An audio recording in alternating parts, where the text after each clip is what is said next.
wabarakatuh. Selamat siang, salam sejahtera untuk kita semua. Yang kami hormati Prof. Purwanto serta Bapak Dr. Heri Siswanto. Susanto, astagfirullah. Mohon izin, kami dari ini sudah jadi individu, nggih. Tugas akan mempresentasikan proyek atau draft proyek kami terkait teori fasi. Di sini nanti ada 4 orang yang akan mempresentasikan. Saya Sanda Sumantri, kemudian teman saya Fatima Azahra Nasiruddin, dan saya sebelahnya lagi Ibu Purwati dan Bapak Abdurrahim. Baik, untuk yang pertama saya menjelaskan tentang proyek yang saya rencanakan dan saya buat. Judulnya saya beri judul Smart Self Finance, yaitu sebuah sistem fuzzy logic untuk pengelolaan keuangan pribadi. Nah, di sini sistem fuzzy logic ini digunakan untuk mengelola keuangan pribadi yang menggunakan pendekatan yang menggabungkan antara kecerdasan buatan dengan ekonomi personal. Jadi sistem ini nanti harapannya bisa memberikan rekomendasi keuangan berdasarkan 2 faktor utama, yaitu pendapatan dan pengeluaran bulanan yang disesuaikan oleh masing-masing individu nanti seperti apa. Di sini saya menggunakan MATLAB dengan pendekatan Fuzzy Mamdani, dan logo dari program ini adalah seperti ini, Smart Self Finance. Tujuannya di sini yang pertama untuk kategorisasi keuangan, yaitu membangun sistem yang mengkategorikan pendapatan dan pengeluaran. Kemudian kami saya menggunakan aturan Fuzzy Mamdani yang mengembangkan kombinasi aturan berdasarkan kondisi keuangan pribadi. Kemudian luarannya berupa rekomendasi untuk keuangan orang tersebut, baik bentuk saran maupun motivasi ke depannya. Nah, interface-nya bentuknya seperti ini. Saya karena menggunakan MATLAB sederhana dan ini menggunakan GUI atau Guide MATLAB App Designer, bentuknya seperti ini. Ini tujuannya yang pertama supaya desainnya interaktif, kemudian ada input pengguna di sini bentuk interface-nya, kemudian ada panel rekomendasi. Jadi caranya nanti ini nama dan pekerjaan diisi, kemudian penghasilan dan pengeluaran disesuaikan oleh masing-masing individu, kemudian diklik advice, muncul saran dan motivasi. Kemudian yang terakhir ada tombol reset untuk mengembalikan semuanya ke bentuk awal, bentuk 0 lagi. Di sini untuk fuzzy, ini saya menggunakan rentang pendapatan mulai dari sangat rendah 0 sampai 2 juta, kemudian rendah 2 sampai 5 juta, sedang itu 5 sampai 15, hingga sangat tinggi itu lebih dari 30 juta. Tapi karena ini sistem fuzzy di MATLAB, itu tidak bisa tak terhingga positif, sehingga ini saya masukkan angka 9999 dengan digit yang sangat banyak. Begitu pula untuk pengeluaran. Nah, jadi dalam codingnya ini saya menggunakan kode M1, M2, M3 untuk pemasukan, pendapatan saya buat M masuk, kemudian untuk keluar K, yaitu keluar begitu. Nah, kategori ini mencerminkan berbagai pola pengeluaran, mulai dari kebutuhan dasar hingga gaya hidup mewah. Jenis rekomendasinya dari beberapa referensi yang saya ambil itu ada 9. Yang pertama, prioritaskan pengelolaan anggaran untuk mencegah ketidakseimbangan finansial yang signifikan dengan motivasi seperti ini.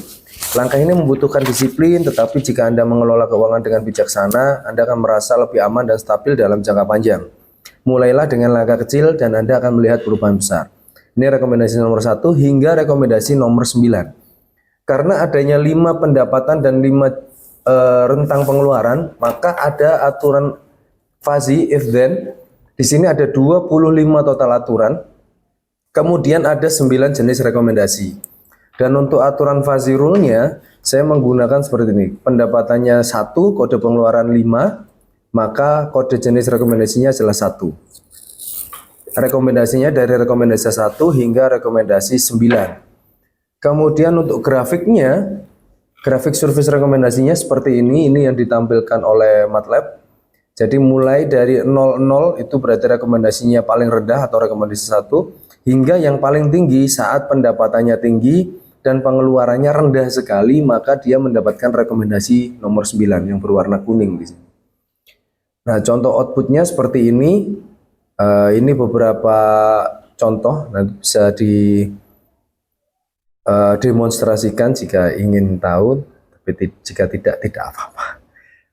Nah, di sini misalnya dengan penghasilan per bulannya 20 juta dan pengeluarannya 4 juta, maka rekomendasinya adalah manfaatkan selisih yang ada untuk investasi atau meningkatkan tabungan dengan motivasinya ini. Nah, demikian pula jika pendapatannya 1 juta dan pengeluarannya 9 juta, maka sarannya adalah prioritaskan untuk meningkatkan penghasilan dan seterusnya. Jadi sudah diuji. Nah, simpulannya di sini diharapkan melalui sistem sederhana ini tidak hanya memberi rekomendasi tapi juga mendidik pengguna tentang bagaimana prinsip manajemen keuangan yang sehat melalui penjelasan dan motivasi yang disertai dalam setiap rekomendasi. Kemudian juga diharapkan bisa mengambil keputusan yang komprehensif dan rekomendasi yang spesifik. Tujuan yang lain simpulannya adalah bisa mengimplementasikan rekomendasi untuk membantu pengguna mencapai stabilitas keuangan yang lebih baik. Demikian tentang aplikasi Smart Self Finance. Terima kasih. Perlu demo? Perlu didemonstrasikan? Nanti. Baik. Langsung. Saya dulu.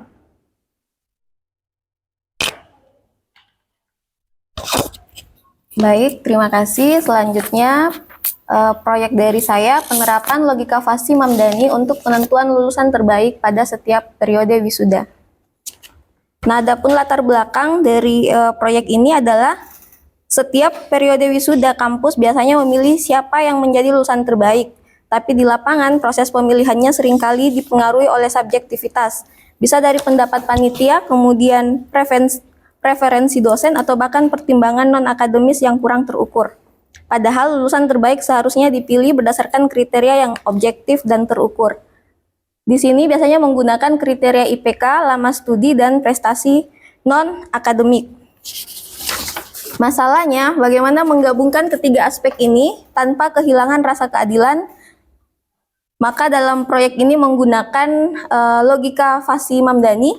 Kenapa? Karena metode ini sangat cocok untuk menangani data yang sifatnya abu-abu, tidak hitam putih. Fasi bisa mengolah IPK, kemudian lama studi, dan prestasi non-akademik secara bersamaan meskipun skala dan sifat datanya berbeda. Kemudian menghasilkan keputusan akhir yang lebih masuk akal dan objektif. Ada 3 rumusan masalah dalam proyek ini. Yang pertama, bagaimana menerapkan logika Fasi Mamdani dalam menentukan lulusan terbaik. Kemudian bagaimana mengintegrasikan IPK, lama studi, dan prestasi non-akademik dalam penentuan lulusan terbaik. Dan bagaimana penentuan lulusan terbaik secara objektif. Nah, teori pendukung di sini saya mengambil logika Fasi, metode Mamdani, kemudian fungsi segitiga, dan defasifikasi sentroid. Nah, untuk logika Fasi sendiri, konsep ini dikembangkan oleh Lotfi Sade untuk menangani data yang bersifat samar atau tidak pasti. Dalam konteks proyek saya, ini menggunakan nilai IPK, lama studi, dan prestasi non-akademik mahasiswa.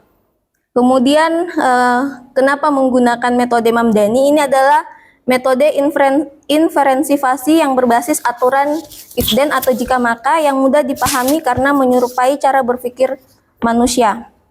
Kemudian fungsi keanggotaannya menggunakan fungsi segitiga karena bentuk ini sederhana, kemudian mudah dihitung dan cukup representatif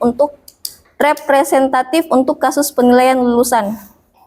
Dan terakhir, digunakan proses defasifikasi dengan metode sentroid atau yang biasa disebut dengan center of gravity. Metode ini menghitung titik pusat massa dari area Fasi sehingga menghasilkan nilai CRIPS yang menjadi skor akhir kelayakan mahasiswa sebagai lulusan terbaik. Nah, kita lihat di alur sistemnya. Untuk yang baris pertama, kita menginput nilai IPK, kemudian lama studi, kemudian prestasi. Kemudian setelah diinput akan masuk ke proses fasifikasi, di mana data numerik tersebut diubah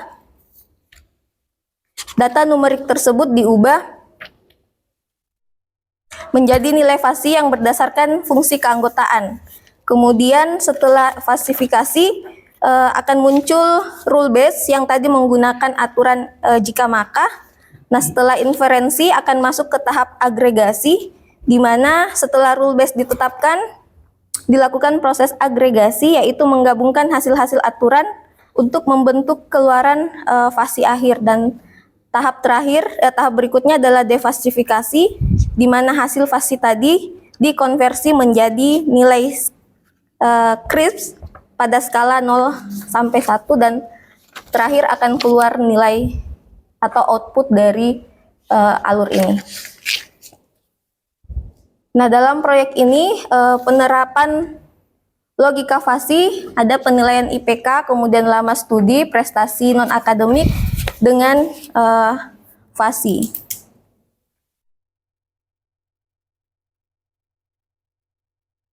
Nah, untuk penentuan variabelnya, pada IPK itu tentukan kriteria rendah, sedang, dan tinggi. Untuk lama studi ditentukan cepat, normal, dan lama. Kemudian prestasi non-akademiknya kurang, cukup, dan banyak. Dan outputnya tidak layak, layak, dan sangat layak.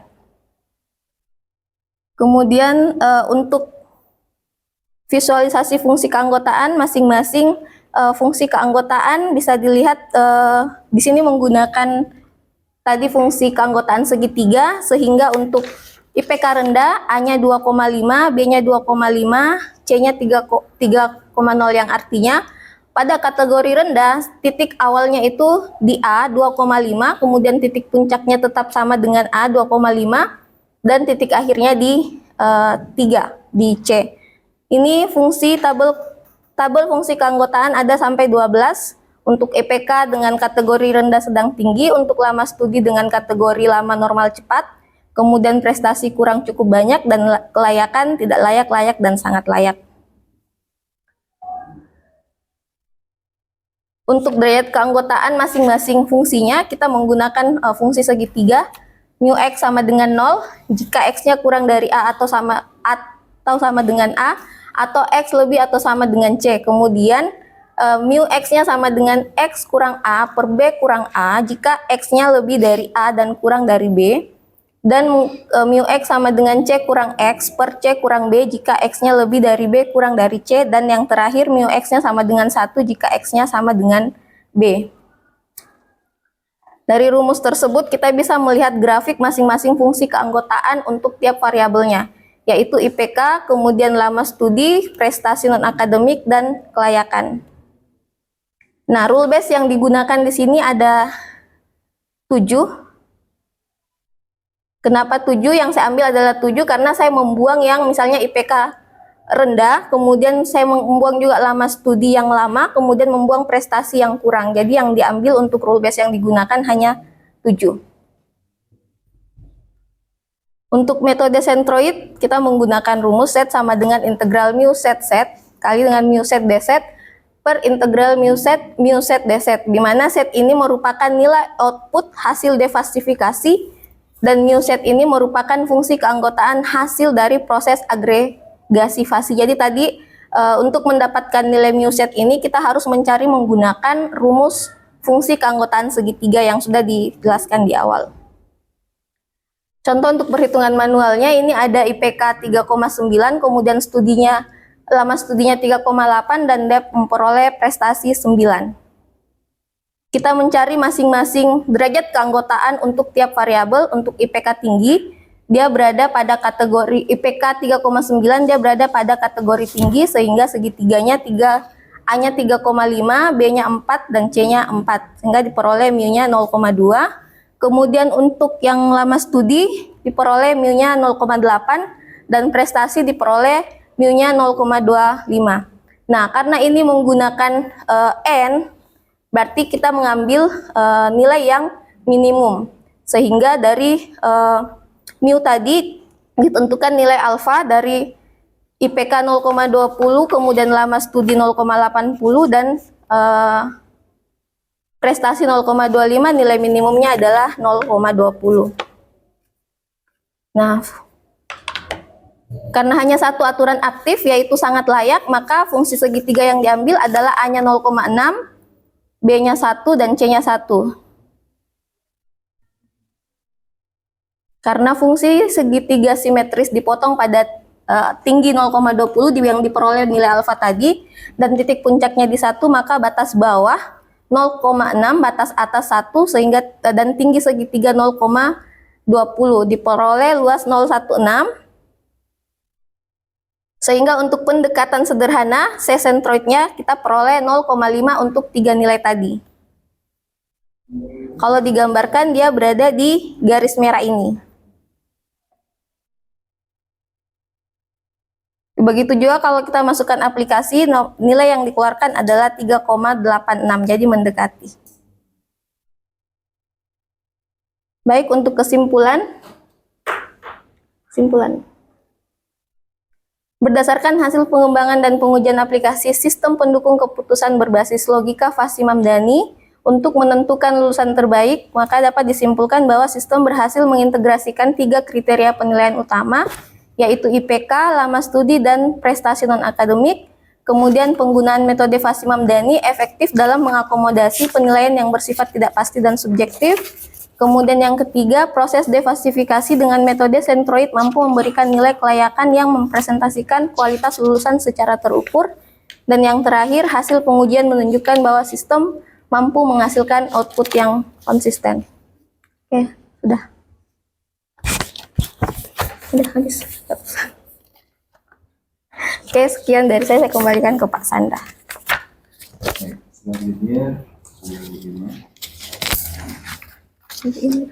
Baik, selanjutnya terkait dengan laporan akhir Fazi, integrasi data kecemasan matematika dan IPK, dalam hal ini indeks prestasi kumulatif sementara dengan sistem Fazi sebagai dasar pembinaan akademik untuk meningkatkan pemahaman konsep matematika pada mahasiswa.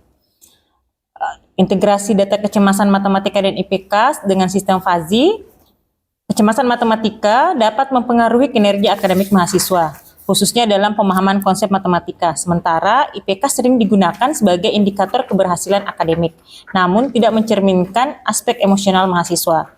Sehingga proyek ini mengembangkan sistem pembinaan akademik berbasis logika Fazi yang mengintegrasikan data kecemasan matematika dan IPK untuk memberikan rekomendasi pembinaan yang lebih tepat dan adaptif. Sistem Fazi ini mengklarifikasikan mahasiswa ke dalam kategori pembinaan yang berdasarkan kecemasan matematika dan IPK dengan memberikan rekomendasi yang sesuai dengan kondisi masing-masing mahasiswa. Hal ini dilatar belakangi yaitu dampak kecemasan matematika, yaitu kecemasan matematika dapat menghambat fungsi kognitif seperti memori kerja dan konsentrasi yang secara langsung berdampak pada pemahaman konsep dan performa belajar mahasiswa. Sementara IPK, keterbatasan IPK ini belum mampu merepresentasikan aspek afektif mahasiswa seperti kecemasan, motivasi, ataupun kesehatan mental dalam belajar. Nah, adapun solusi yang saya lakukan di sini menggunakan logika Fazi memungkinkan sistem pengambilan keputusan yang mempertimbangkan data numerik dan linguistik sehingga mampu meniru cara berpikir manusia dalam mengambil keputusan. Bagaimanakah sistem Fazi dapat digunakan untuk mengintegrasikan data kecemasan matematika dan IPK mahasiswa untuk memberikan rekomendasi pembinaan yang lebih efektif? Tujuannya, yang pertama, mengembangkan sistem Fazi berbasis kecemasan matematika dan data IPK untuk klasifikasi jenis pembinaan akademik. Yang kedua, memberikan rekomendasi strategi pendampingan akademik secara otomatis dan objektif. Adapun manfaat dan batasan dari laporan ini, manfaatnya diharapkan dapat meningkatkan pemahaman konsep matematika mahasiswa dan memberikan rekomendasi pembinaan yang lebih personal. Batasannya saya berfokus pada penggunaan sistem Fazi untuk integrasi data kecemasan matematika dan IPK mahasiswa aktif yang sedang menempuh mata kuliah matematika. Metodologinya ini menggunakan eksperimen dengan instrumen kuesioner kecemasan matematika dan logika Fasi-Mamdani. Dasar teori logika Fazi ini, yang pertama, aplikasi Fazi dengan mengambil keputusan dalam pembinaan akademik, kemudian melakukan Fazi inference system, yaitu fasifikasi, inferensi, dan difasifikasi, kemudian Fazi set dengan himpunan dengan derajat keanggotaan 0 sampai 1, dan terakhir dengan menggunakan pendekatan logika Fazi untuk menangani ketidakpastian, sehingga logika Fazi ini dirancang untuk menangani ketidakpastian dalam pengambilan keputusan. Adapun sistem inferensi fasi yang saya lakukan yang pertama adalah falsifikasi proses mengubah input yang bersifat numerik, yaitu nilai kecemasan menjadi nilai fasi. Proses ini melibatkan penentuan derajat keanggotaan untuk elemen input yang berbentuk fuzzy set sehingga informasi numerik dapat diproses. Kemudian inferensinya itu menggunakan aturan if then dengan menghasilkan output. Ya, difalsifikasinya dengan mengubah output fuzzy kembali ke numerik yang digunakan sehingga menghasilkan hasil akhir yang dapat diekspresikan dalam format yang sebagai tindakan nyata. Jadi aplikasi fuzzy dalam pendidikan terkait dengan penilaian holistik, personalisasi pembelajaran, pemantauan kemajuan dan rekomendasi pembinaan. Nah, adapun kecemasan matematika dan dampaknya, yaitu dampak kognitif, dampak emosional, dampak perilaku, dan dampak akademik. Sedangkan IPK terkait dengan indikator kuantitatif, evaluasi, dan keterbatasan IPK. Nah, di sini desain sistem fasi yang saya gunakan yang pertama sistem fasi dirancang untuk mengintegrasikan data kecemasan dan IPK yang menghasilkan rekomendasi pembinaan sesuai dengan profil mahasiswa. Kemudian menggunakan implementasi MATLAB dengan sistem MATLAB Designer yang menyediakan antar muka pengguna yang intuitif dengan memasukkan data dan melihat hasil rekomendasi. Dan yang terakhir adalah fungsi keanggotaan yang mengkategorikan tingkat kecemasan dan IPK dalam nilai fuzzy. Nah, instrumen yang saya gunakan di sini adalah instrumen kecemasan dengan skala Likert yang antara 20 sampai 100 dengan 20 item pertanyaan, dan IPK di sini dalam rentang 1 sampai 4. Kemudian responden yang digunakan adalah mahasiswa.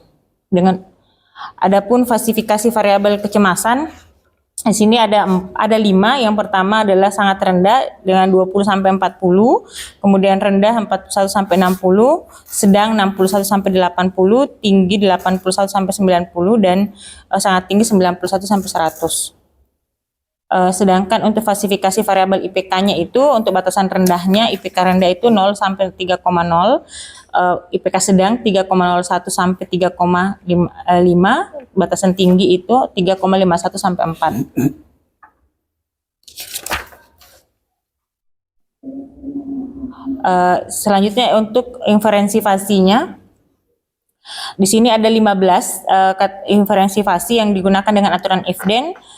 Yang saya gunakan, misalnya jika kecemasan rendah, IPK rendah, maka pembinaan yang direkomendasikan adalah pembinaan yang intensif. Jadi ini ada 15. Dan selanjutnya untuk defalsifikasi, jadi ada 4 aturan pendampingan intensif, pendampingan kuratif, intervensi kognisi, dan pengayaan. Jadi defalsifikasi di sini adalah proses mengubah output fuzzy ke dalam nilai numerik. Jadi sistem ini dibagi ke dalam 4 kategori ini.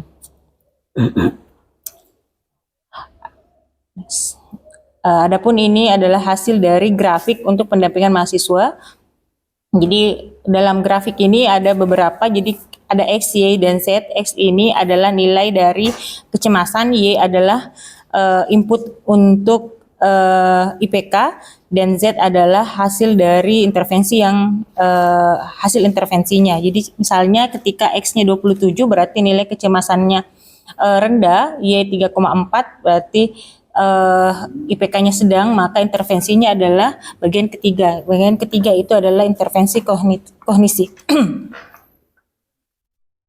Ini adalah pendampingan intensif apa saja yang menjadi indikator-indikator untuk pendampingan intensif: sesi belajar tambahan, bimbingan individual, evaluasi kemajuan, dan sesi remedial.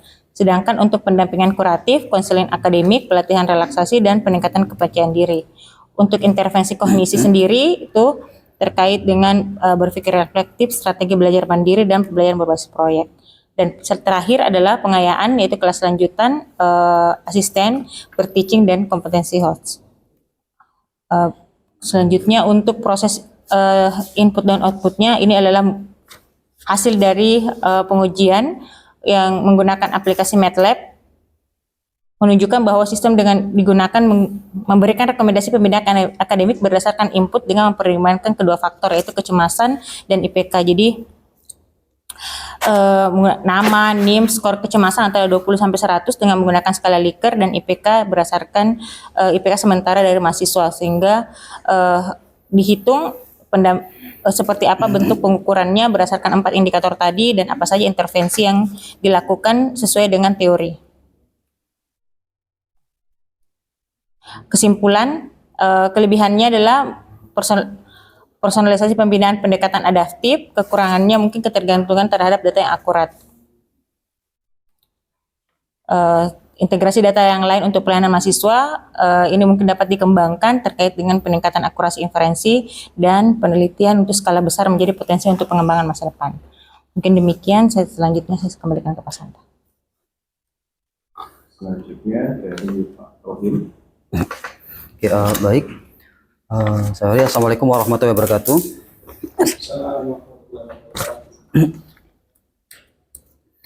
Di sini proyek saya berjudul penerapan metode Fazzi Mamdani pada penilaian pengembangan media pembelajaran matematika mahasiswa calon guru.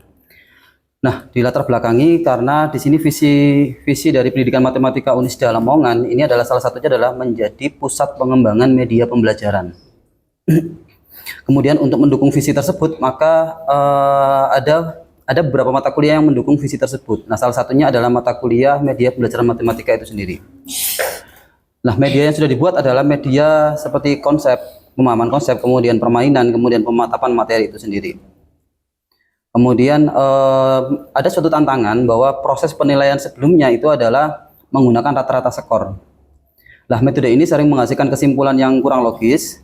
Sebagai misal adalah seperti ini, ada kualitas konten media A itu lebih baik daripada kualitas konten dari media B. Namun daya guna media A ini tidak cukup baik daripada media B. Nah, karena item kriteria di daya guna ini lebih banyak daripada kualitas konten, maka media B ini bisa dikatakan lebih baik daripada media A. Seperti itu. Nah, kemudian direkomendasikanlah suatu metode yaitu logika Fazzi dengan menggunakan metode Mamdani itu sendiri. Adapun tahapannya ada 4 tahap. Yang pertama adalah fazifikasi, yaitu menentukan variabel input dan output. Yang kedua adalah evaluasi aturan, yaitu menggunakan fungsi implikasi min. Kemudian yang ketiga adalah komposisi aturan, yaitu menggunakan operasi max. Kemudian yang terakhir adalah defazifikasi, yaitu himpunan Fazzi tersebut diubah menjadi nilai tegas itu sendiri pakai centroid of area. Nah, yang pertama adalah dalam tahap pertama yaitu fazifikasi, yaitu menentukan variabel input itu sendiri. Di sini ada tabel 3 yaitu domain dan derajat keanggotaan variabel. Di sini ada variabel inputnya ada 4, yaitu interaksi, itu salah ketik, interaksi, kualitas konten, umpan balik, dan dukungan sama daya guna. Kemudian variabel outputnya adalah kualitas media pembelajaran. Nah, di sini ada minimal skornya ada 6. Kenapa di situ 6? Karena di sini ada variabel kategori untuk interaksi ini adalah 6 item. Sehingga kalau kita kasih 1, maka nanti semuanya adalah minimal adalah 6. Kemudian kenapa 30? Karena rentangnya adalah 1 sampai 5 pakai skala Likert itu. Jadi 6 kali 5 adalah 30. Sehingga didapatkan minimalnya 6, maksimalnya 30. Untuk keanggotaannya yaitu sama, yaitu kurang sama baik. Kemudian domain yang ngikutin dari nilai minimal sama nilai maksimal. Nah, untuk kualitas konten sama umpan balik dan dukungan sendiri ini minimalnya 3, sama kayak tadi. Alasannya kenapa 3 dan maksimalnya 15 karena kategorinya ada 3. Kemudian maksimalnya berarti 3 kali 5 adalah 15. Daya gunanya di sini ada 4 kriteria. Maksimalnya adalah 20. Kemudian outputnya adalah kualitas media pembelajaran itu sendiri. Nah, di sini keanggotaannya ada 5, kita bagi 5. Yang pertama adalah sangat kurang, cukup, baik, dan sangat baik. Dengan domainnya adalah 0 sampai 1 itu sendiri. Nah, berikut gambaran awal yaitu variabel input interaksi, yaitu domainnya tadi antara 6 sampai 30. Dikatakan kurang tadi ada 3 kategori, yaitu ketika X kurang dari 12 maka nilainya 1. Dikatakan antara 12 sampai 24, X-nya antara 12 sampai 24, yaitu rumusnya adalah 24 min X per 12, dan ketika X-nya lebih dari sama dengan 24 maka nilainya 0. Dan itu grafiknya ada di bawah, itu juga pakai aplikasi Excel sebenarnya. Kemudian baiknya juga sama. Jadi yang hijau itu adalah yang kurangnya, kemudian yang ungu di situ itu adalah yang baiknya. Sama variabel input yang kedua yaitu kualitas konten. Juga sama, umpan balik dukungan kita skip aja ya, langsung ke slide ke metode Mamdani yang evaluasi aturan dan komposisi aturan. Jadi di tabel 4 itu ada evaluasi aturan dan komposisi aturan. Di sini ada 16 rule. 16 rule ini kemarin saya jabarkan gini. Ada dua keanggotaan yaitu kurang sama baik. Kemudian ada 4 kategori, sehingga nanti jadinya adalah 2 pangkat 4, jadinya 16, sehingga ada 16 rule. Nah di sini karena outputnya tadi ada 5, yaitu sangat kurang itu ketika dari 4 variabel itu semuanya kurang semuanya. Kemudian kalau kurang itu adalah salah satu aja baik, bisa daya gunanya, bisa umpan balik dan dukungannya, bisa kualitas konten atau interaksi. Jadi dikatakan kurang ketika salah satu dari 4 kriteria itu baik. Dikatakan cukup ketika 2 di antara 4 kategori itu adalah baik. Dikatakan baik ketika 3 di antara 4 kriteria itu adalah baik. Dan dikatakan sangat baik ketika semuanya baik. Tuh. Kemudian kemudian untuk yang pakai metode yang terakhir adalah pakai centroid method, yaitu untuk nilai Kripsnya itu pakai sigma mu d dibagi dengan sigma mu itu sendiri. Ini sebagai gambaran yang di awal tadi sebagai latar belakang bahwa ini ada media rokaat, itu nilai interaksinya itu 23,5, kualitas kontennya ini 14,5, umpan balik dan dukungannya 12,5, daya gunanya 8,5. Sehingga didapatkan rata-ratanya adalah 3,6875 yang dikategorikan baik. Jadi nanti kita bandingkan dengan yang media satunya itu media Ratuku. Media rokaat di sini jadi Ratuku sama rokaat ini sama, interaksinya nilainya sama, kemudian umpan balik dan dukungan juga nilainya sama, berbedanya hanya di kualitas konten sama daya guna. Kalau di rokaat ini kualitas kontennya lebih bagus, yaitu 14,5 yang ditandai dengan warna merah. Kemudian daya gunanya kurang 8,5 lah. Sementara yang di next di media Ratuku di sini kualitas kontennya adalah kurang, yaitu 6,5. Dan daya gunanya itu lebih baik, yaitu 19,5. Nah, di sini kita bandingkan kalau pakai metode awal itu media rokaat ini dalam kategori baik, tapi kalau media Ratuku dalam kategori sangat baik. Karena 3,875. Nah, karena ada solusi yaitu pakai penilaian fasi itu sendiri, jadinya seperti ini. Jadi media rokaat itu ketika kita masukkan ke aplikasinya, ini nilai D-nya itu adalah nilai indeksnya, keputusannya adalah 0,704, sementara Ratuku itu adalah 0,74. Sehingga sama-sama dalam kategori baik dan sangat baik kedua-duanya. Namun ada persentasenya berbeda. Kalau media rokaat ini adalah baiknya itu seberapa besar baiknya, besarnya adalah 77,6%. Sementara sangat baiknya besarnya adalah 22,4%. Kalau media Ratuku ini juga dalam rentang baik sama sangat baik juga. Namun baiknya juga persentasenya 56%, sementara sangat baiknya ini adalah persentasenya dalam 44%. Jadi berbeda di persentasenya. Namun di dalam mengambil keputusannya, kedua media ini sebenarnya sama-sama di antara rentang baik sama sangat baik. Berbeda dengan yang pakai penerapan awal, yaitu rokaat dalam masuk kategori baik, kalau yang Ratuku masuk dalam kategori sangat baik. Itu mungkin dari saya dan dari kami, mungkin ada dilanjut dengan diskusi. Tanya jawab atau berapa, Pak? Simulasi. Nanti. Jadi yang pertama kalau yang Pak Sanda, Iya. ini fasinya di mana fasinya? Di Mamdani, Pak. Tuh enggak. Pengolahan datanya itu. Pengolahan datanya memang tidak saya cantumkan. Tuh, enggak, maksudnya dari ada yang cantum di sini kan kelihatan ya. Nah, kalau saya lihat interval Anda juga masih tegas gitu ya, pengkodean juga tegas gitu ya. Nah, itu fasinya di mana sekarang? Iya, kalau ditampilkan di MATLAB-nya baru terlihat. Enggak, saya melihat ininya yang di sini. Iya, yang tulisannya. ditampilkan. Oh, iya. Itu coba kalau Anda melihat membagi intervalnya itu sudah tegas Mas ya kan. Iya. Tuh. Terus kemudian pengkodeannya juga tegas kalau intervalnya tegas kan. Ya. Nah, terus kemudian yang kedua dari sudut himpunannya ya, yang kedua inferensianya juga di mana gitu ya. Nah, ini seolah kan aja kalau inputnya ini, outputnya ini, inputnya ini, outputnya ini kan itu kan keputusan tegas semuanya kan, nggak ada bazinya gitu ya, yang tiba. Nah, satu dulu sih nggak apa-apa nih. Satu ya. Kemudian untuk nanti ada yang bersama ya. Bu Parwati dan Bu Purwati dan Bu Fatima itu di kajian pakar itu belum melihat mengapa data itu yang diolah, ya maksudnya. Nah, kalau di tadi belakang sudah kelihatan ada rujukannya yang memang ini kan kita hanya dianggap ini kan pakar fazinya ya. Jadi kalau melihat misalnya Purwati tadi ya, nah mau mengolah untuk menentukan rujukan terbaik kok diambil itu, nah itu harus ada rujukannya. Ya, gitu. Bisa dari panduan akademik kok. Ya, bisa dan seterusnya kan.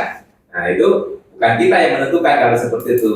Nah, ternyata Pak Robin tadi sudah men-state itu ya. Nah, misalnya dari aduan atau dari referensi itu ya, harus kemudian kita. Nah, nanti ini hampir sama dengan Ibu Purwati dan Bu Fatima. Nah, kemudian yang ketiga-tiganya ini Bu Purwati, Bu Fatima dan Pak Robin. Nah, ini masalah penyederhanaan inferensial. Nah, ini ya. Nah, ini memang jadi Pak Robin benar ada kriterianya tapi belum tegas juga gitu ya. Nah, pertama lihat dari input dan output. Ada berapa variabel inputnya, outputnya berapa, terus masing-masing juga menjadi berapa himpunan fazi gitu kan ya. Nah, itu dengan konteks prinsipal kan hanya dikalikan aja dong. Sebagai contoh kalau Bu Purwati itu kan inputnya ada berapa tadi? Ada 3 variabel kan? Terus masing-masing variabel diubah menjadi 3 himpunan fazi. Nah, outputnya ada 1 variabel, masing-masing itu diubah jadi 3, ya lah. Berarti itu harusnya mula-mula jadi totalnya 81. Nah, untuk mereduksi ini cukup besar ya reduksinya. Yang dipakai cuma 11. Bukan 81 ke 11 itu saya khawatir ada bias yang cukup banyak. Nah, jadi nanti harus ada kriteria yang jelas apa yang kita gunakan sehingga dari inferensia itu dari inferensia total tadi contohnya 81 ya. Nah, jadi 11 itu kriterianya apa? Nah, kalau di ini hampir sama ya di Bu Fatima dan Purwati ya hampir sama. Nah, tadi kalau di Pak Robin kurang tegas kayaknya ya. Nah, harusnya di state dulu semuanya ada berapa? Nggak 16 semuanya ya Pak. Gitu. Nah, tapi berapa? 16 kali 4 ya? 64 ya, kalau ada 64 ya dong. Nah, kemudian ada kriteria digunakan, kemudian diambil yang 16. Kali ini moderat ya, dari 64 menjadi 16 itu seperempat itu masih berat ya. Tapi nanti yang penting ada kriteria jelas tadi ya, misalnya dikatakan sangat baik itu kalau semuanya baik inputnya gitu ya, baru tadi dikatakan apa sebetulnya itu. Nah, menyederhanakan inferensia itu kalau ada rujukannya bagus ya, kalau ada rujukannya bagus kan biasanya kriteria itu dalam tegas kan ada muncul ya. Nah, itu tegas, terus kemudian cuma kita ubah ke fazi saja ya, itu kalau ada rujukannya bagus. Kalau tidak ya itu memang pengembangan dari kita gitu ya, kalau fazi itu pada dasarnya kita akan mau mengembangkan sesuatu, tapi kalau nanti tidak, hasilnya tidak terlalu baik kan biasanya fazinya bisa kita modifikasi gitu ya, dalam fazi seperti itu. Tapi di awal-awal yang penting ada reasoningnya ya. Karena mengapa kita tidak langsung cemplung dari satu bisa jadi sebelah gitu ya. Kemarin itu Nah itu harus ada seperti Pak Rukun tadi kan menyebutkan lalu Pak Rukun belum konkret ya. Ya jadi dikatakan ini kalau memenuhi ini dan ini itu nanti akan kelihatan mana yang dibuang, mana yang dipakai ya toh. Nah, memang yang bagus itu mau dipakai semua, tapi itu kan gak efisien ya. Tapi yang jelas-jelas tidak berkontribusi ya, misalnya kalau ini jelek hasilnya baik kan nggak mungkin gitu ya. Nah itu nanti masuk kriteria yang kita buat ya. Nah, kemudian memang ini hampir semua sebenarnya Mam Dani ya. Iya. Iya. Paling gampang. Paling mudah. Ya, Paling sistemnya mudah. hampir sama aja. Gak makan. Nah, ini. Ya memang. Jadi kalau Mamdani itu memang satu paket ya. Kalau divasifikasinya mesti menggunakan Centroid gitu ya, nggak bisa menggunakan. Nah itu kan satu paket dengan itu ya. Nah, itu kita nggak boleh memilih yang lain ya. Jadi ya, jadi kemudian nanti menerjemahkan inversi AFD-nya itu juga sudah paku gitu kan ya, dan seterusnya. Itu yang nggak boleh kita ubah gitu ya. Itu memang satu paket kalau kita menggunakan. Ya. Nah ini tadi yang mungkin Pak Sanda bisa membandingkan dengan tiga yang lain. Yang itu mulai kelihatan ya. Yang bentuk ini. Di Pak Sanda nggak kelihatan sama sekali. Jadi saya nggak mau melihat programnya dulu kalau sistemnya dibangunnya belum benar gitu ya. Nah, kalau menggunakan MATLAB, saya kira agak mudah, memang setengah jadi ya. Nah, programnya kan di MATLAB kan tinggal memilih gitu ya. Ada program Mamdani sudah ada kan kalau di MATLAB ya. Nanti ada tinggal melengkapi aja inputnya, outputnya, dan membagi angkutannya bagaimana gitu ya. Kalau tinggal milih ya.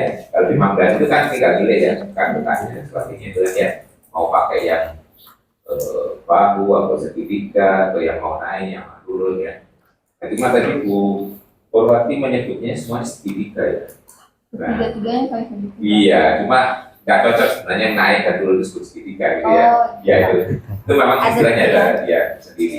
Kalau segitiga itu biasanya itu yang sedang Yang gitu ya. bentuknya ya, yang tengah aja, Bapak. segitiga. Kalau yang lainnya bentuknya. Kan ada yang naik ke atas, ada yang bau kanan atau kiri, ya nah, kalau segitiga itu biasanya untuk yang tengah. ya ada tengahnya itu yang biasanya di sini dipakai untuk yang sedang gitu ya, puncaknya di tengah gitu ya. Ya kalau tinggi rendah itu kan biasanya kiri di kanan gitu ya. Itu sementara ya dari ya mungkin takut punya Pak Chandra itu ada yang paling lemah biasanya ya. Enggak kelihatan. kan pengakuan itu apa obat outputnya apa Iya, gitu itu ya. inputnya apa punya keperhatian nih kelihatannya inputnya apa menentukan Lulusan terbaik. yang terbaik kan inputnya berdasarkan apa jadi sederhana tiga kriteria kita apa Tiga, Bapak. IPK, kemudian lama studi dengan prestasi non akademik. berapa 7 81. Karena masing-masing kriteria jadi 3, tinggi sedang rendah. Iya. Tapi cuma menjadi 11 itu yang Iya. saya khawatir reaksinya terlalu besar gitu ya. Semua yang kurang, semua saya kasih Dan keluar. cuma kriterianya mungkin dibuat yang jelas ya, Bu. Ah, iya. Sehingga nanti yang mana yang dibuang ya, mana Baik, yang Pak. pakai gitu ya. Memang kadang-kadang kalau baca literatur itu kadang-kadang nggak disebutkan itu memang ya tahu-tahu sudah jadi. Jadi-jadi. Ya, gitu ya. Nah, tapi kita sebagai yang menyusun harusnya punya kriteria. rendah rendah itu dibatasi 2,5 itu karena nggak ada yang di bawah 2,5 Gimana, Pak? kalau itu kan prestasi Ya. tentang 2,5 sampai 4 berarti nggak ada yang di bawah 2,5 Iya, diambil yang paling rendah itu 2,5, Bapak. Jadi kalau nilainya di bawah 2,5 sudah tidak dianggap masuk lulusan terbaik, Pak. Jadi tidak diinput lagi. Misalkan. Iya, iya iya tidak dicalonkan gitu ya. tidak. Nah itu nanti kan ada Dianggap anunya, ada rujukannya kan di Iya, pedoman konten akademik. Ya, pedoman akademik. Itu yang nanti dimasukkan dalam kajian literaturnya. Ya. Pak sebagai cepat dulu kan paling cepat 3,5 tahun ya, Bapak. Itu sebenarnya ada kan di literaturnya. lama tahun lebih dari 7 tahun sudah Sudah dianggap lama. mungkin Jadi tidak masukkan lagi. 3,5 sampai 7 saja.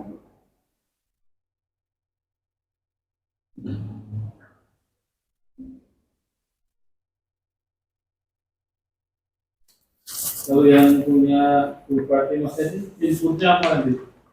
Dua variabel kecemasan, Cuma 2 variabel aja. kecemasan dan IPK.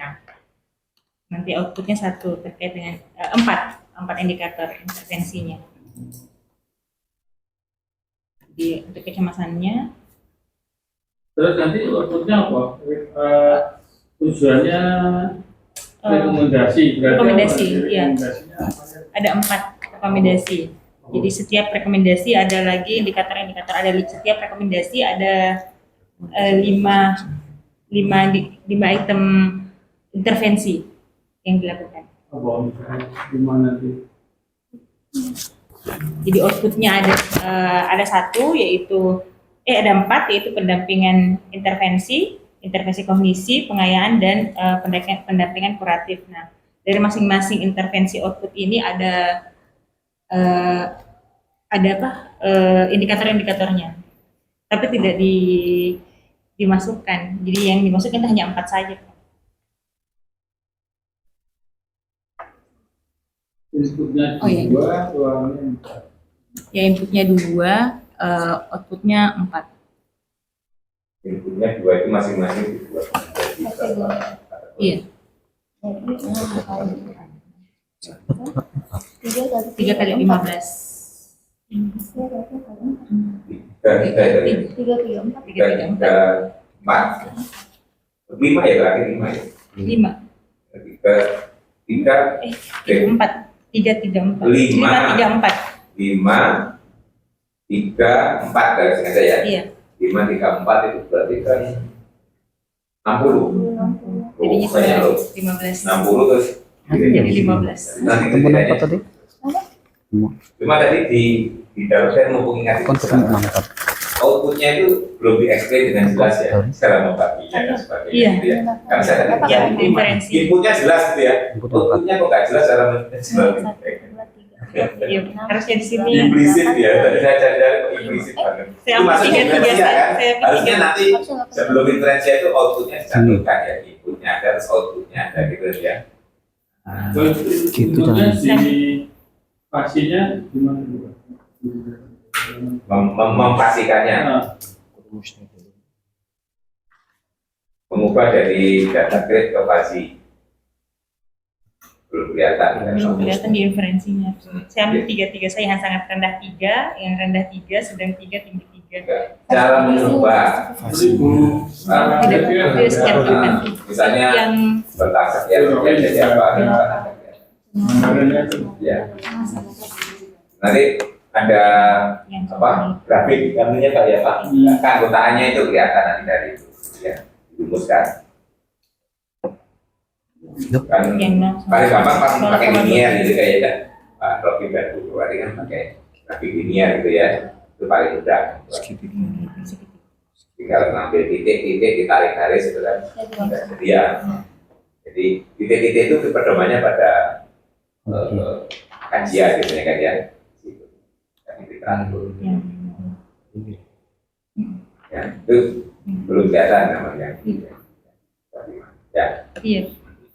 0 sampai 0,25 sama 0,26 sampai 50. karena kalau di fasi nanti satu data itu mungkin bisa masuk di 2 nah gitu ya. Nah contohnya satu data itu bisa masuk di sedang dan tinggi, misalnya kan bisa juga gitu ya. Nah akhirnya nanti yang diolah kan gitu ya. Nanti yang di terakhir di apa di sentroidkan itu kan yang karena ada beberapa bulan gitu bisa dijadikan satu. Gitu kan. Kalau di fasi itu cirinya, kalau di grade kan setelah diterapkan cuma satu aja lah. Kalau di fasi ada kemungkinan satu data masuk di 2 guna fasi gitu ya. Akhirnya nanti ya 2 kategori, nanti berarti pengolahannya kan diolah sampai tuntas, nanti baru digabungkannya pakai sentroid kalau dimadani ya. Gitu ya. Itu bukan cuma belum kelihatan ya. Iya. Untuk anggotaan. kalau punya Pak Rohim variabel input misalnya yang pertama itu tentang Interaksi. variabel interaksi ya. Iya. Itu kok sampai 630 itu apa? 6 itu kan kalau interaksinya itu kan ada 6 kriteria. Ketika kita kasih kita satu, padahal nanti untuk nilainya kan 1 sampai 5. Jadinya pasti minimalnya adalah 6 kalau dikasih satu semuanya. Kemudian maksimalnya kenapa jadi 30? Nanti 6 kali 5 ya 30 seperti itu.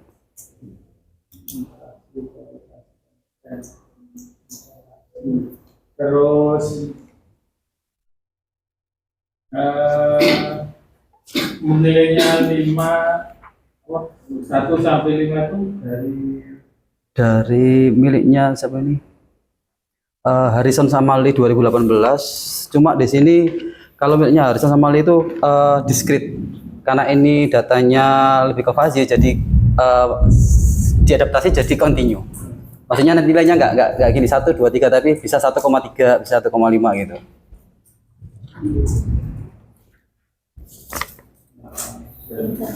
Interval. Interval. nanti sesuai dibuat diminta membuat media. Iya, Terus dari media itu diberi skor.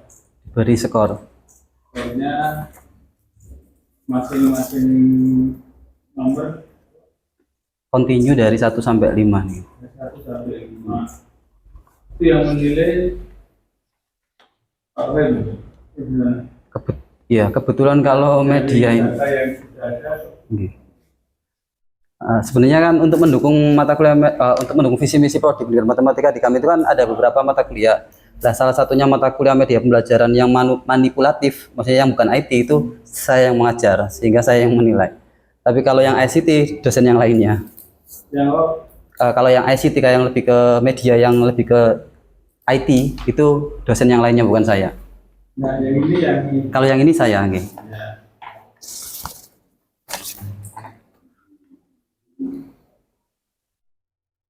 Input dan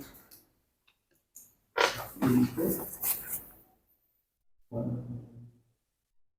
interaksi konten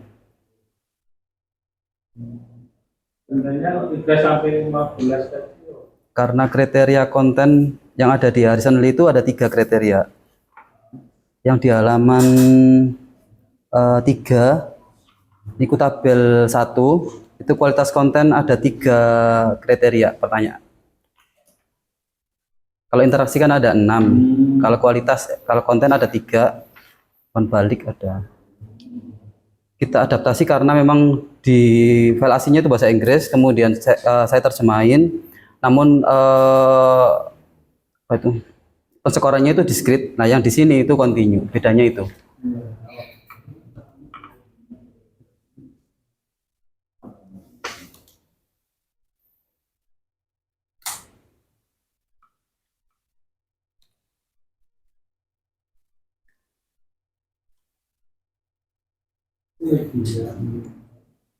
Media pembelajaran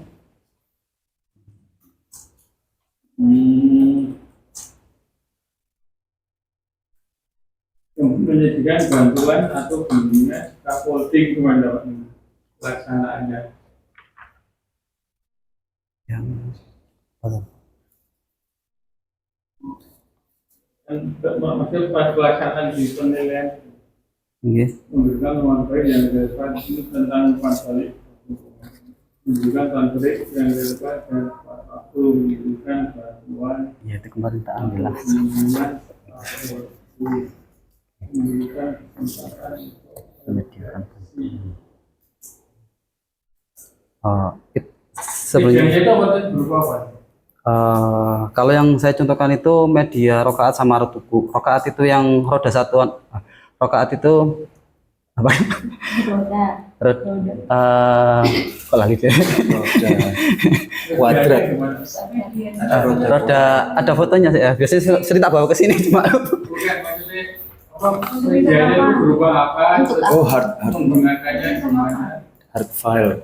Oh, medianya itu kayak hard file. Jadi digunakan untuk membantu anak-anak. Tapi bebas ya kan memang di awal itu ada 3 media yang sering digunakan, yang sering dibuat anak-anak. Sebenarnya kita nggak apa namanya, nggak membatasi. Cuma kebanyakan yang dibuat itu adalah pemahaman konsep, kemudian permainan sama pemantapan. Jadi kayak permainan seperti kayak luar tangga gitu-gitu, tapi di model matematika.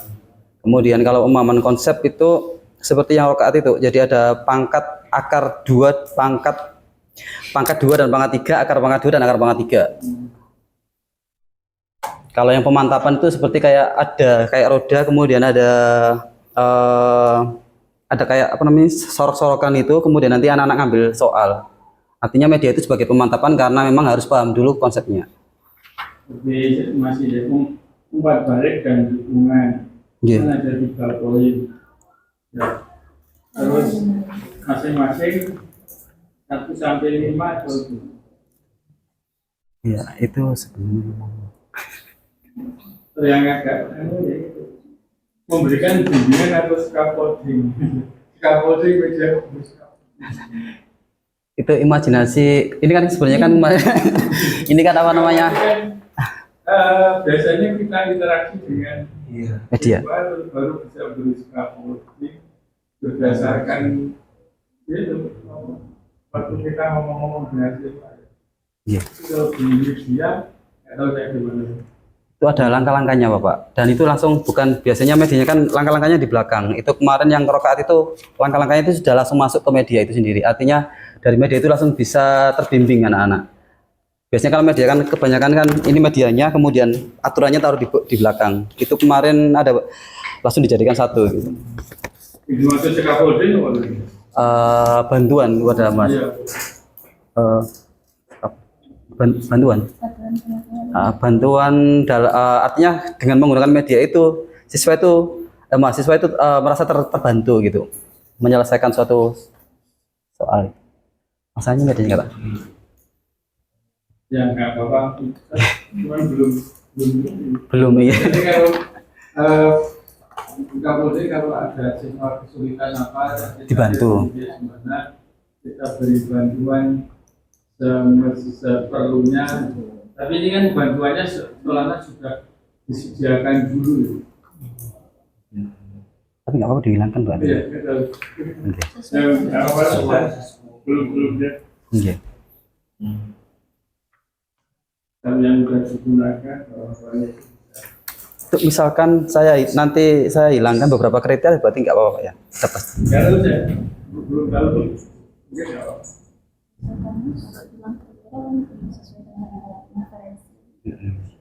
Yang tadi yang disebut ke komunitas sudah ada.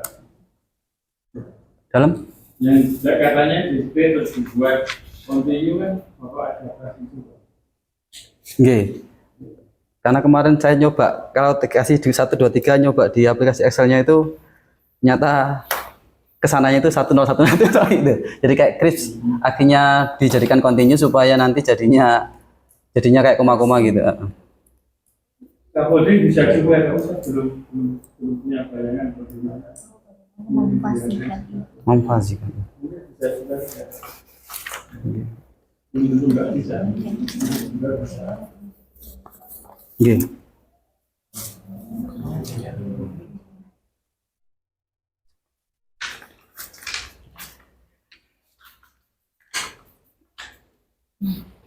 Scaffolding.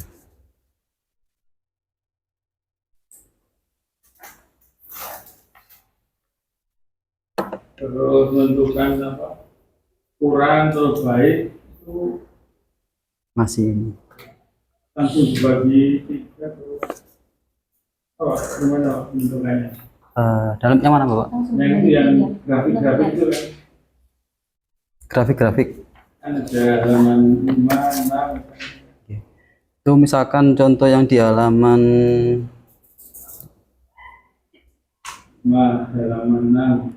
halaman 5 nggih. apa dipilih rumusnya itu Nggih.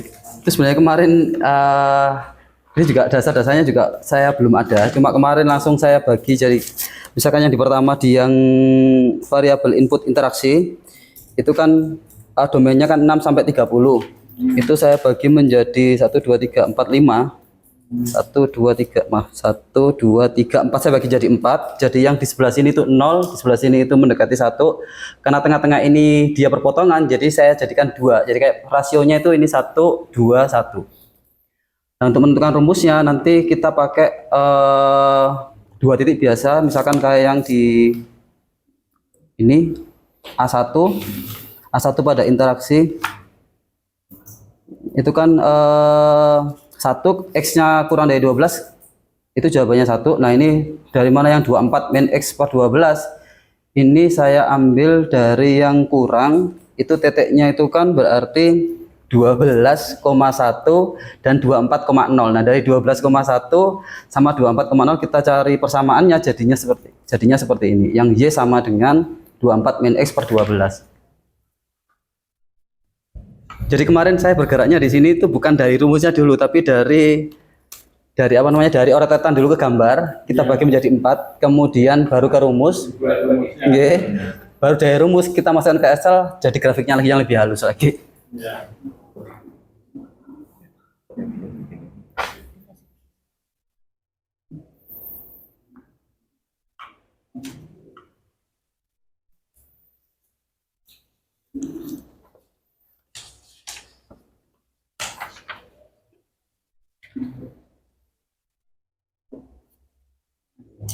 Nggak tahu ada dasar apa enggak? Tapi enggak ada dasar. Ada dasar ya? Oh, dasar ya? Apa? Kan ini 5, misalnya sebenarnya 30. Terus kalau rata-rata di atas 4 terus baik gitu ya. Ini itu kalau nggak salah. Ada 4 kan di atas 24 kali 6 itu baik. Dan bawahnya makin turun kalau kurang dari 12 berarti kurang.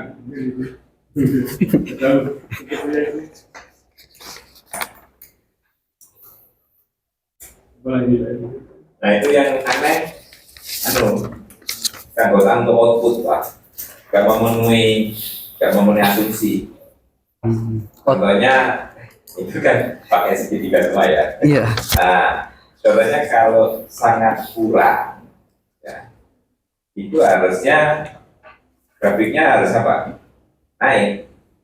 Sangat kurang. Nggak mungkin naik turun gitu. Ya. Itu kan aneh jadinya. Kalau yang sangat baik dan baik itu harusnya turun kan? Misal kebaliknya. Iya, salah ini. Memenuhi asumsi, ya dong. Yang segitiga itu untuk yang cukup saja Pak. Yang cukup saja. Kalau yang sangat kurang, baik, sangat baik, jangan segitiga, nggak cocok dengan asumsinya. Apa sangat kurang, Ya. makin ke kanan. Kemarin saya mikirnya gini Bapak. Ya udah. Asumsi kemarin dari derajat keanggotaan ya. Kalau kita membuat fungsi keanggotaan, terus mulai asumsinya ya. Kan kenapa kita harus bikin fungsi naik, fungsi turun itu kan ya? Iya. Kenapa harus pakai kan segitiga itu? Karena sebagai contoh. Nah, coba sangat kurang ya. Nah, sangat kurang itu harus naik apa harus turun Pak? Naik. Nah, grafiknya. Jadi Kalau kalau ini ini naik. misalnya ya, yang nilainya 0, berapa itu kan dipakai dengan jadi kanannya itu kan nggak, iya kan nggak make sense gitu loh ya. Yang memanfaat di sini kan. Betul. Jadi yang segitiga itu hanya untuk yang cukup. Yang cukup. Karena yang cukup itu kan di kanan kiri seimbang gitu ya. Nah dia puncaknya di tengah kalau cukup itu kan. Satunya itu dari tengah ya. Nah, cuma yang bernilai 1 itu nggak harus cuma 1 titik ya. Kalau cukup itu ya boleh beberapa titik gitu ya, beberapa ya, garis tengahnya yang mendatar gitu juga boleh itu ya. Kalau cuma 1 titik itu kan nggak pasti itu nanti ya. Jadi yang bernilai 1 itu bisa beberapa satu di tengah gitu ya. Dan yang di kanan dan kirinya, yang di kirinya naik, yang di kanannya turun. Tapi khusus untuk yang sangat kurang baik dan sangat baik Itu bukan segitiga. nggak boleh segitiga. Nah terus nanti juga harus make sense grafik antara yang sangat kurang dan kurang gitu ya. Nah, dulu kan pernah ada contoh yang misalnya tua dan sangat tua gitu ya. Nah itu kan harus bisa dibanding ya. Berarti yang satu di bawahnya ya grafiknya kan gitu tuh. Nah, ini kalau membuat kriteria lebih banyak itu memang lebih bagus ya dalam basis, tapi harus hati-hati cara mendefinisikan derajat keanggotaannya. Ya, harus asumsi-asumsinya dipenuhi. Ya. Misalnya antara sangat kurang dengan kurang, itu bagaimana membagikan grafiknya itu ya. Jangan kebalik nanti ya grafiknya ya. Yang satu di atas, mana yang di atas, mana yang di bawah gitu kan. Ya. cara yang sangat baik. Gitu. Nggih. Ini nanti kalau dipakai olah data ini jadi kacau ini. Kesimpulannya bisa putar balik. Tapi ini karena belum ada laporan hasilnya di Pak Rokim ini ya. Ini kan yang di-upload ini kan belum ada laporannya atau hasil pengolahan datanya belum ada. Laporan yang Hasilnya ini kan baru sampai di bab hasilnya kan belum kelihatan. hasil pembahasan. Iya. Nggih. Kan belum dipakai mengolah data ini yang di-upload ini ya. Gitu. Maksudnya aplikasinya gitu Pak, mboten? Ya nanti harus dilaporkan. Aplikasi itu kan hanya alat untuk membantu ngitung ya. Nah, hasilnya kan juga harus dilaporkan dia nanti diukur apa gitu ya. Nah, kemarin saya menyarankan ada contoh penghitungan secara manual. Ya, kemudian kalau datanya banyak, yang lainnya dihitung dengan aplikasi gitu ya. Nah, berarti kan tentu kita dapat rangkumannya dalam bentuk tabel itu kan ya boleh gitu ya. Ya, itu bisa. Ya saya kirim cuma 2 saja kemarin itu Pak. Apa ya? Yang di apa itu? Katanya cuma punya 2. Maksudnya sebagai contoh apa? Oh, iya. Nah, itu boleh sebagai manualnya, tapi yang kita olah kan juga cuma 2 datanya. Iya. Ya. Jadi pengambilan kesimpulannya jadi nggak bagus biasa. Nggih. Satu kelas ya Pak. Ini satu kelas nggak boleh atau berapa 10 data 15 data. Tapi secara keseluruhan pakai aplikasi gitu ya. Tapi nanti ada contoh penghitungan secara manual mungkin 1 atau 2 data. Nah, biar kelihatan Anda merasakan apakah sistem ada itu ya make sense gitu loh ya. Nah, nanti kalau semuanya dihitung pakai aplikasi nggak terasa gitu ya. Nanti ambil 1 atau 2 data dihitung secara manual, selebihnya langsung dari aplikasi tinggal ada kesimpulan data tabel itu data akhirnya itu ya. Nanti kesimpulan secara keseluruhan apa dari referensinya. Itu kalau pakai Mamdani sudah bisa itu di rekodnya gitu ya. Di tabel ringkasannya itu sudah ada, nanti kesimpulannya apa. Ya. Nggih. Kemarin kan saya berpesan itu ya, ada Contohnya. secara manual. Nah, manual kan bisa Anda geret hasil yang sudah dihitung pakai terus dicoba dihitung manual dengan catatan Anda. Biar Anda tahu dunia gitu ya. Apa? Tapi jangan-jangan pakai aplikasi bisa terus secara prosedur nggak bisa. Bahaya. Jadi nggak merasa apakah seperti ini Pak Rohim ini kalau saya lihat nanti hasilnya bisa abu-abu itu kalau pakai tadi keanggotaan outputnya seperti itu ya.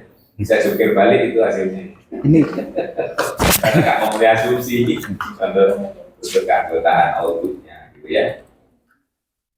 Gitu ya. Nggak terasa tuh Pak. Gitu Pak.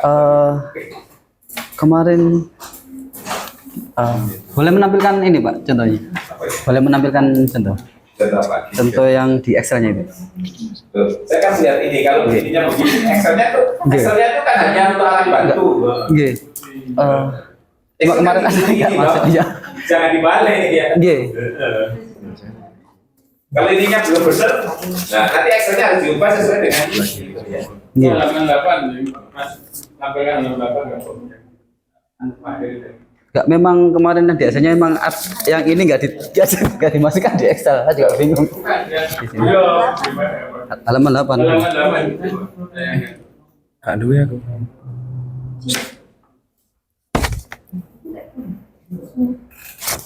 Nyampe enggak? Bisa. Kayaknya yang belum tampil pun sudah harus terasa juga.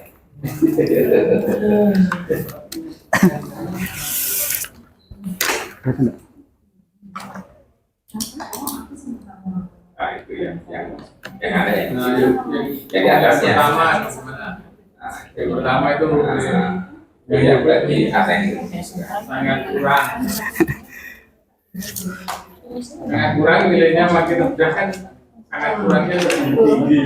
Iya. Nggih, harusnya ini aja nggih. Padahal grafiknya kan harusnya turun kan ya. Turun kan. datar dulu turun. Nah, ya dasar.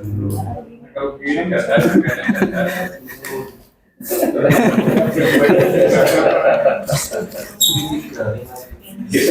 Di kirinya titik puncak, di kanan titik puncak itu jadi nggak bisa dibanding ya. di kirinya titik puncak kan malah sangat kurangnya bernilai rendah. Fungsi segitiga. Bernilai rendah kan. Harusnya lebih tinggi kan, jangan kurangnya ya. Derajat dapatannya oh ya. Soalnya sangat kurang tadi. Juga yang paling kanan itu, ya kalau nilainya sebelah kanan puncak kan sangat Balik banyak dong. malah berkurang. Kanan fungsi naik. Semakin ke kanan semakin tinggi nilainya harusnya kan. Nah, kalau sekarang Oh, iya, naik ya. Itu kok malah turun gitu. Agak cocok. Kalau yang jelek di tengah tadi nggak harus penting. Mungkin bisa ada data gitu ya. Siap. Jadi yang bernilai 1 tidak hanya 1 titik.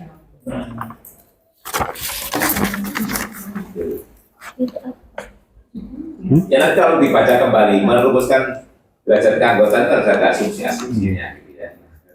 Dan kalau dibaca itu make sense ya. Kalau ini bertentangan dengan sense kita sih. Sangat baik memakai ke kanan, makin turun gitu ya. Nah, sangat baik makin kanan, makin baik kan. Harusnya kita Makin omongkan. tinggi, gitu ya. Oke.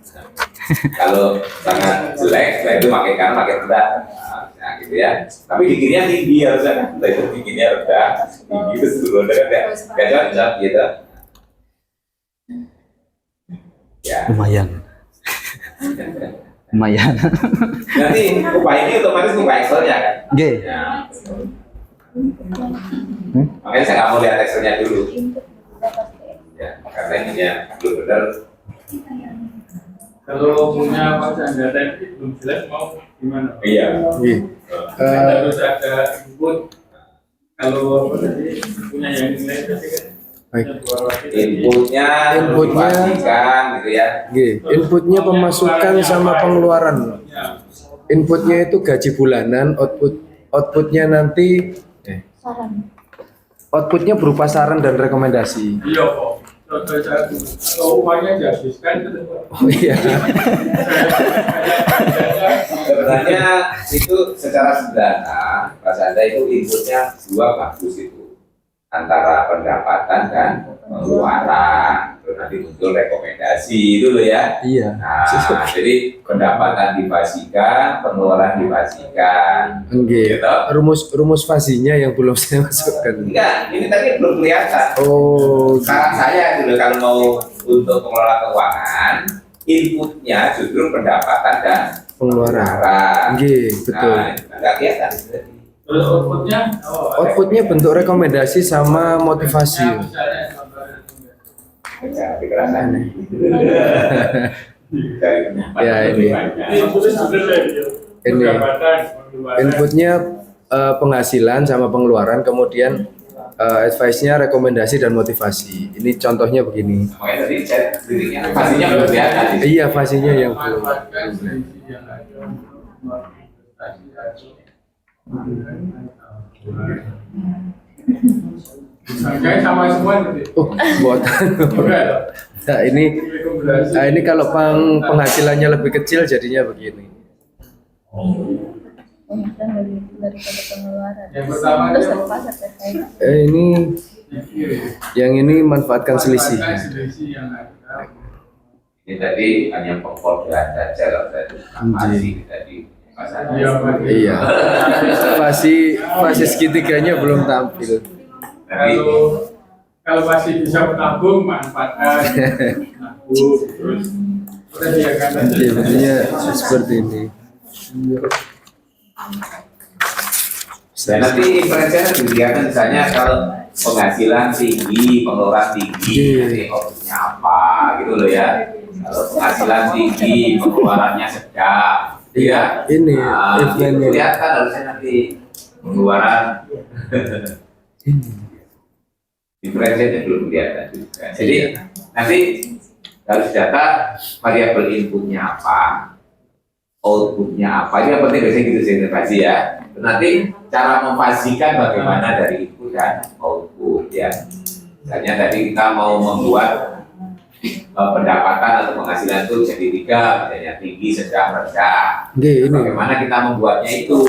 Nah, intervalnya jangan krips ya.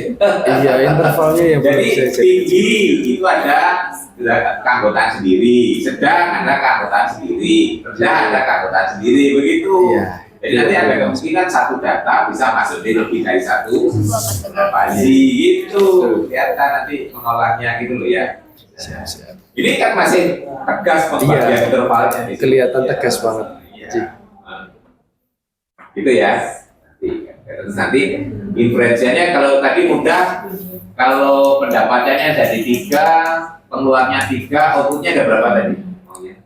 Ini inputnya 5, output input untuk pendapatan 5, untuk pengeluaran 5, rekomendasinya 9. Di setelahnya kan jadi banyak itu nanti. Iya. Tapi di sini hanya pengkodean, Pak. Iya. Bukan fazi yang diolah itu. Saya baca itu kode. Hanya mengkode gitu ya. Jadi Siap. kode penghasilan ini, kode pengeluaran ini, terus kode itu. Ya ini bukan fazi menurut saya ya. Ya. Siap. Jadi bisa berkibar. Ya, 2 yang lain sudah oke, tapi cuma belum sempurna gitu ya. Jadi tidak boleh di atas fazi. Perubahan Anda belum di atas fazinya sama sekali. Nanti pendapatan tinggi rendah tentukannya kira-kira pakai apa? Nah, itu harus ada apa rujukan itu. Ada rujukannya dari jurnal. Iya ada. Kalau untuk para menteri dengan kita kan